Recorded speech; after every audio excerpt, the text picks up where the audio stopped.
Ouais, il mord le truc, d'accord. Bon, et bien salut les amis, j'espère que vous allez bien. On se retrouve aujourd'hui pour le vol numéro 2. Donc si vous n'avez pas encore vu le suivi de mon pilotage, on va dire, bah tout simplement il n'est pas trop tard, puisque c'est le vol numéro 2 et le vol d'initiation s'est fait la veille, enfin pas la veille mais genre 4 jours avant. Donc, par rapport aux commandes, on est parti sur le vol 2. Et là, il y a vraiment déjà un gros changement dans le sens où c'est moi qui fais le démarrage. Je vais vous laisser écouter, écouter un peu ce qui se passe dans le cockpit. Mais c'est moi qui fais le démarrage. Goupil parachute. Ok. Frein, donc ça en effet. La veine de carburant. Sur le droit. Ok. Peu importe, droit, gauche. Non, si c'est plein, obligatoirement sur le droit. D'accord. Parce que le retour se fait dans le droit. Donc tout le carburant que tu consommes pas retourne dans le droit. D'accord. Donc Okay. si tu pars sur le gauche avec le droit plein, bah tu vas le déborder. Ok, ça marche. Au bout d'une demi-heure, une heure, tu le débordes, quoi. Donc c'est pour ça que c'est très important de partir sur. Par sécurité, pars sur le droit, tu vas ajuster un vol tous les demi-heures, quoi. Ok, toutes les demi-heures on change. Ou tu peux faire la première heure avec le droit, deuxième heure sur le gauche en fonction de. Mais en navigation, je change tous les demi-heures. Ok. Donc zone devant et derrière dégagée. C'est bon. C'est le cas. Le chien on a fermé. Ouais. Interrupteur master. On. Je peux le redescendre ou pas? Tu dois le garder. Ok. Clé de contact sur l'instrument. T'es là. Ok. Et tu tournes. On. Strobe et position light. Strobe et Strobe. Position light on. Avionique radio off. Ok. Donc là, le moteur, la procédure, le moteur, il est froid. Froid. Ok. Donc tu commences par mettre un coup de pompe pour mettre le circuit d'essence sur la pression. Combien de temps? Donc tu as le circuit de pression d'essence qui se met en route. Ok, bah tu peux éteindre, c'est bon.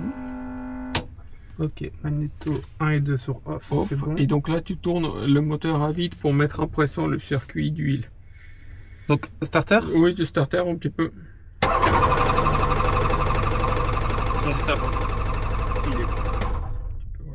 Et là tu peux mettre les deux magnétos. Magnéto 1, magnéto 2. Un petit coup de gaz et le starter tiré. Voilà, Okay. donc, et là tu freines avec les palonniers. Ok. Et tu démarres. Bon, et bien voilà l'avion démarré. Comme vous avez pu voir, la checklist démarrage n'est pas très compliquée. Avant ça, on avait fait une visite pré-vol donc de l'avion, de tout le tour de l'avion, du moteur, de l'huile moteur, etc., etc. Donc là, on peut voir que je suis en train de tester mon enregistreur externe et il fonctionne, c'est très bien, génial, sauf que je n'ai pas eu de batterie pendant tout le long du vol. Donc au bout d'un moment, on n'entend plus ma voix et j'en suis désolé. Par contre, sur le vol 3, on entendra ma voix complètement. Bon. Comme on peut s'en douter, sur le vol d'initiation, je vous l'avais dit, mais sur le vol 2 et le vol 3, il n'y aura toujours pas les GPS. Et j'espère les mettre la prochaine fois. Normalement, j'ai un vol demain. Donc je vais essayer de faire ça au sérieux. Relever, on chauffe. Donc maintenant, on chauffe jusqu'à ce que ça arrive. L'huile, il doit être au milieu. Et l'eau doit être un petit peu au milieu, mais surtout l'huile, tu vois que dès qu'il descend au milieu au niveau pression, ça veut dire qu'il est suffisamment fluide. D'accord. Pour que tu puisses commencer à rouler. Ok, donc là on attend. Bon, là on attend un petit peu pour qu'il se fluidifie un petit peu. Bon, je vais vous épargner tout ça, mais en gros, là j'attends que l'huile moteur chauffe et que on est prêt au démarrage. Donc on se retrouve après la fin d'attente. C'est aussi simple que ça parce qu'il y a eu beaucoup de monde sur le tour de piste. On a attendu en gros 7 minutes au point d'attente hors checklist avant alignement. Donc on se dit à tout de suite à l'alignement en fait de la piste. Puissance pleine. Tu appuies, hop, et tu tiens un petit peu de pied à droite, mais un peu de pied à droite, voilà. Tu tiens là, la roulette soulagée, comme ça, voilà, pas plus, tu le laisses décoller, d'accord. Voilà, là tu prends ton palier, 110. et 110 en gros, là tu peux tirer pour monter. Ok. Ok, voilà, pas plus que ça, tu gardes le visuel sur l'avion qui est devant, d'accord. Et tu peux rentrer les volets. Donc pas au bout, juste position 0, voilà. Et tu peux réduire un petit peu pour monter à 4800. Et donc, nous voilà dans les airs pour un deuxième vol. Le but du jeu sur ce vol 2, ça va être très simple. On va faire que 2 tours de piste. Parce qu'encore une fois, le temps était assez dégueulasse sur Valenciennes. De toute façon, on peut le voir hein, sur les 13 heures, enfin les 1 heure plutôt, ou même sur les 11 heures, c'est assez pas beau. Il y a de la pluie au fond. Et donc on va faire deux atterrissages, enfin même pas 2 atterrissages, mais on va faire un frôler on va frôler la terre, on va rester au-dessus de la piste à 2 mètres de haut pour dire de comprendre un peu l'arrondi et sans toucher. Et ensuite au deuxième atterrissage, on va atterrir complètement et c'est moi qui va avoir les mains sur l'atterrissage entre guillemets. J'ai pas les palonniers, ou du moins je l'ai pas à gérer, je crois. Mais voilà.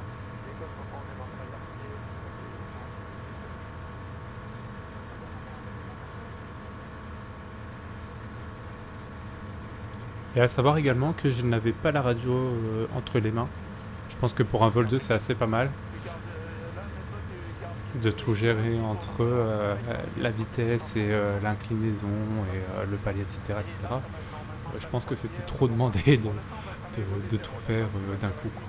Donc pas de radio sur le vol numéro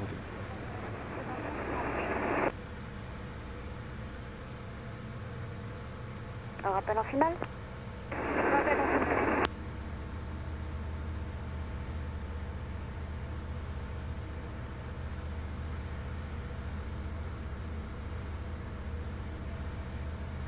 À partir de là, tu peux virer.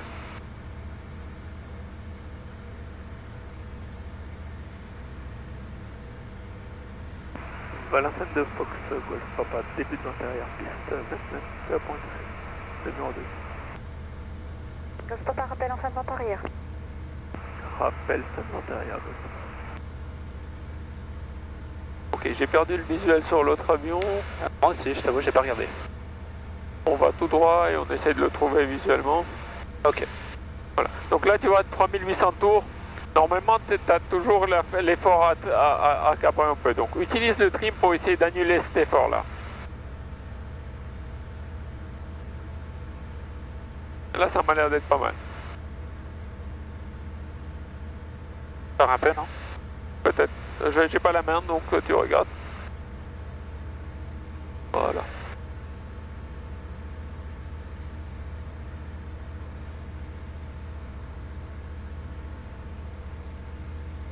J'ai toujours pas le visuel par contre. Hein.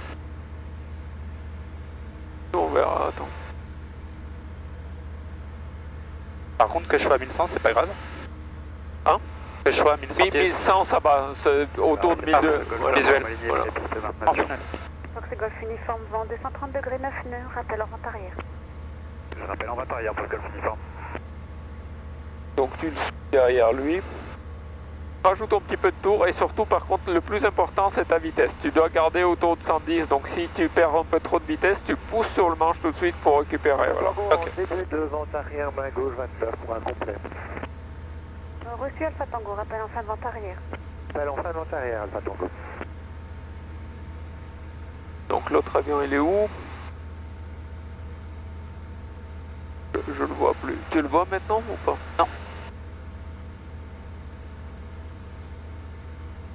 Et donc malheureusement à partir de ce moment, l'enregistreur a lâché. Enfin, je n'avais plus de batterie tout simplement. Donc on va repartir comme sur le vol 1, un peu plus commenté. Donc il y avait un avion en finale, qu'au final j'ai trouvé après quelques secondes. Et là on arrive sur la fin de vente arrière pour arriver sur la base, donc piste 29.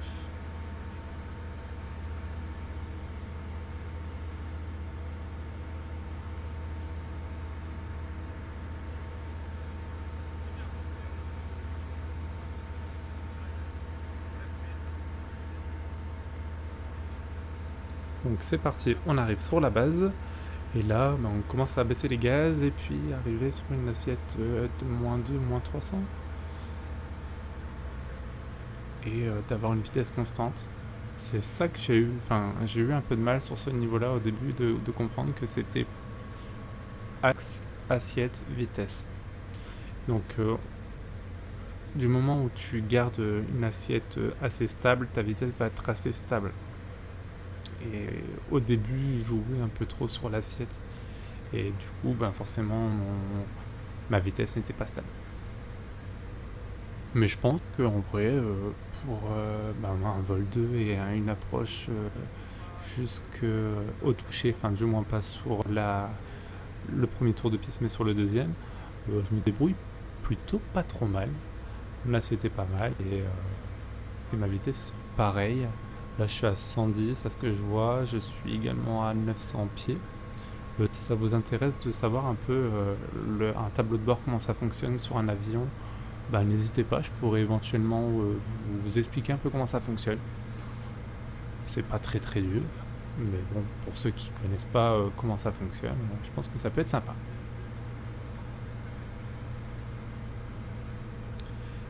Et ce qu'on peut voir également comparé au vol d'initiation, encore une fois, c'est que ma vue est plus à l'extérieur qu'à l'intérieur. Parce que pour rappel, j'étais bien stressé sur le vol numéro 1, surtout avec les turbulences, oui, les perturbations, le vent, etc. Ça m'avait un peu stressé, mais là, force c'est de constater que ça va beaucoup mieux. Et du coup, je suis en train de bafouiller. Nous voilà sur la finale, donc piste 29. Et on peut voir qu'Ilian ne touche pas beaucoup le manche. Donc c'est là où je me dis, en vrai, c'est pas trop dégueu à mon approche. Là, il appuie juste sur le manche pour faire l'appel radio pour dire qu'on est en finale. Sinon, c'est tout. Donc encore une fois, on va pas toucher sur cette finale-là. Ilian me disait qu'il veut me faire comprendre comment fonctionne un arrondi et éviter de toucher le sol, pour dire qu'au prochain atterrissage, il faut que je fasse la même chose, mais pour avoir une finalité de toucher le sol, mais en finesse. Voilà l'objectif.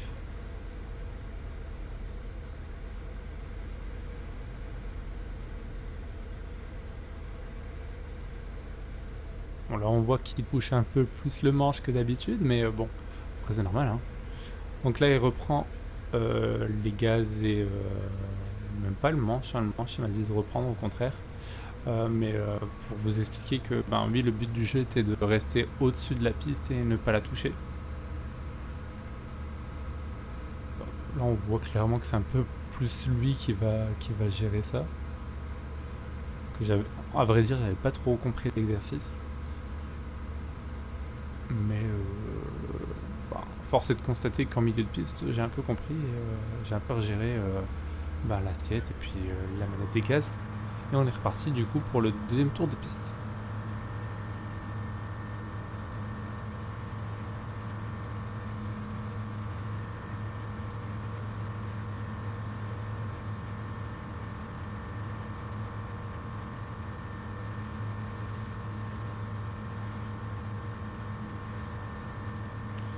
Bon, sinon, comme on peut voir, devant, la pluie se rapproche. Donc c'est pour ça qu'on fait que juste 2 tours de piste. Parce que clairement, ça aurait pas été possible d'en faire un troisième. On aurait été sous la pluie. La couche de nuages. Je vais essayer d'employer des termes parce que je suis en plein dedans là. Mais le cumulonimbus arrive vers nous.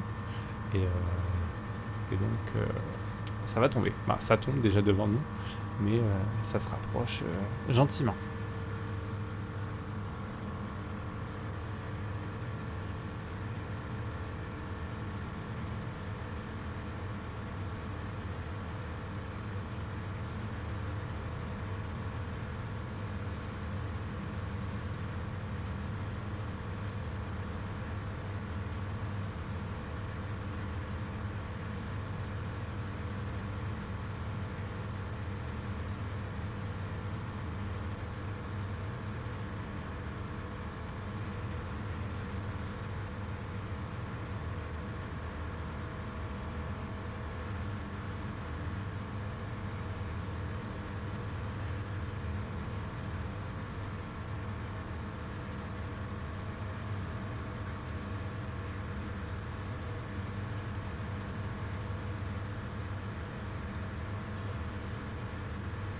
Là, il y a eu un petit moment d'incompréhension.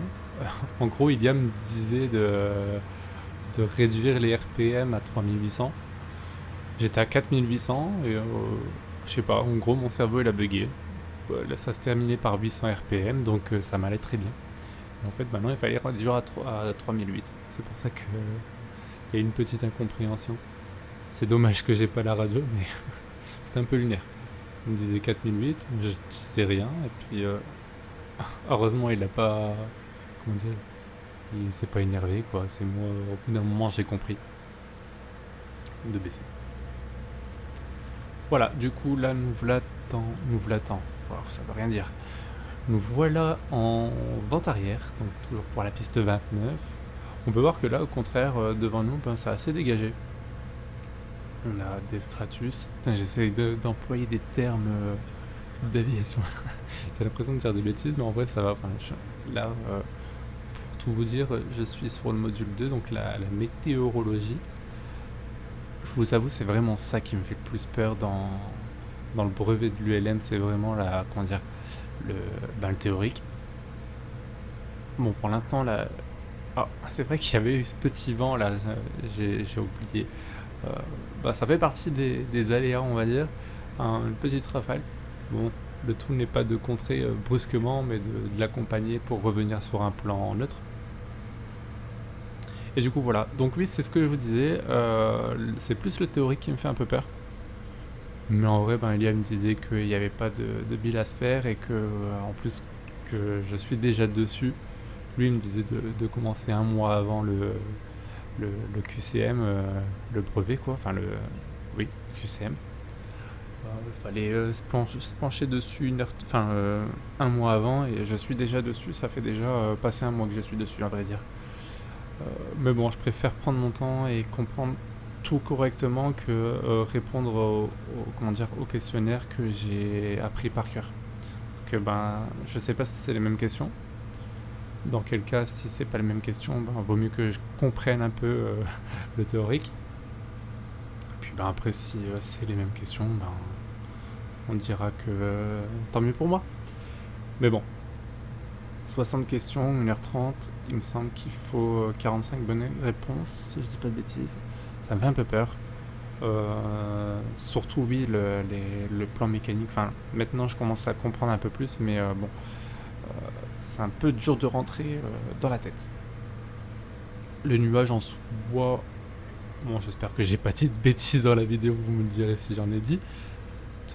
Mais oui, la météorologie pour l'instant ça va. Et même les NOTAM, au début, d'ailleurs, si vous ne savez pas ce que c'est un NOTAM, c'est un peu, on va dire, les références pour ce qui est le vent, pour ce qui est le point de rosée, les nuages, etc., etc. Je vous en mettrai un au pif, au hasard comme ça sur la vidéo.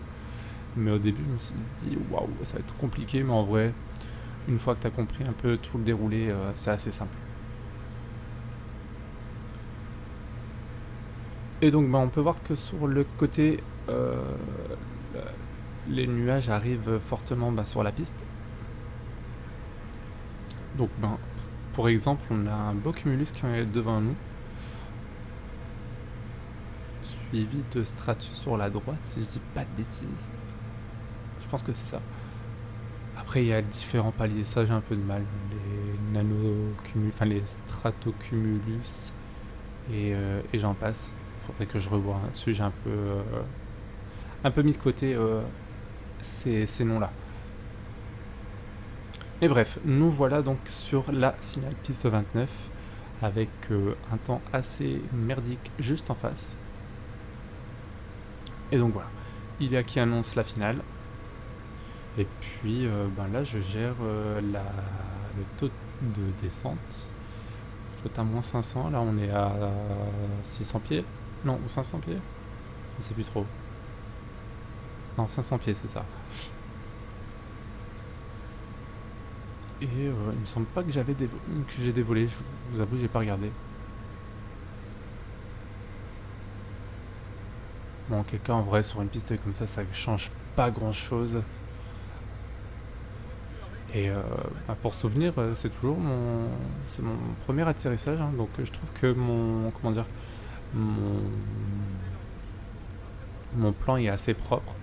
Enfin, du moins, c'est plus un plan de PPL, enfin d'aviation, que de ULM.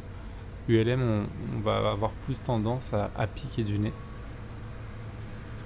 Mais bon, c'est pas gênant en soi. Hop, on va couper les gaz et on va entamer du coup l'arrondi vraiment à la fin. C'est vraiment ça qui est le plus chaud, c'est d'accepter d'aller au sol. Et surtout d'arrondir, on va dire, un peu à la dernière minute. Non, sinon on peut voir qu'il y a vraiment n'a pas trop la main sur le joystick, mais bon, après moult réflexions, j'ai bien tapé quand même. Mais bon, allez, on va dire que c'est mon premier atterrissage. Bon, encore une fois, j'avais pas les ballonniers et que j'ai pas décrabé à la dernière minute, mais en soi, voilà, c'est sympa quoi. Et du coup, si j'avais bien les volets à 10. Et du coup, voilà pour ce deuxième vol, qui est plus court que le premier. Mais bon, après ça peut se comprendre, encore une fois, avec les nuages qu'il y a juste devant nous, c'est un peu compliqué. Mais bon.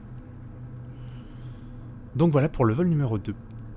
Pour le vol numéro 3, ça va être la même chose, sauf qu'on va faire 5 atterrissages, il me semble, à différents volets. Donc volet nul, volet 10 et volet 25, il me semble. Et puis du coup, voilà, ouais, on va faire ça pendant un petit moment, pendant 1 heure clairement, sur le vol numéro 3, mais c'est très formateur, parce qu'on n'atterrit pas de la même manière sans volet ou avec un volet de 10 ou un volet de 25. Mais à savoir, encore une fois, c'est ce que je vous disais sur le vol d'initiation, en vrai de vrai, à chaque vol, je vois réellement une différence, et même hier, je vois une différence sur mes vols. Après, je vous avoue, je tue Flight Simulator en ce moment. Dès que je vole en avion, je regarde les vidéos en recommentant là pour les vidéos YouTube. Donc je regarde mon vol et je m'autocritique et j'écoute les critiques que peut avoir Ilia. Enfin, voilà. Nous voilà sur le taxi. J'ai pas grand chose à dire en plus. Ne serait-ce que... oui, j'espère ne pas avoir dit de bêtises sur les noms de nuages et je pense à pas avoir dit d'autres bêtises. Mais bon, voilà. Là, pour souvenir, Ilia disait que c'était excellent. Alors, je sais pas si c'est sa phrase fétiche parce qu'il ne l'a pas dit qu'une fois. Mais bon, il m'avait bien saucé à ce moment-là. J'étais très fier de moi pour un premier atterrissage. Bon, c'est ce qu'il disait, il a dégradé au dernier moment et il a mis, on va dire, son pouce pour éviter de cabrer trop et de décrocher via l'incidence. Ça, encore une fois, c'est dans la théorie. Mais bon, voilà. Hormis ça, il me disait qu'il n'avait pas touché plus que ça, quoi. Mais bon, voilà. Allez. On va pas aller jusqu'au bout du taxi, je pense pas que ça soit utile. Comme il y a, je vous fais un signe et je vous dis à bientôt pour le vol numéro 3. Ciao.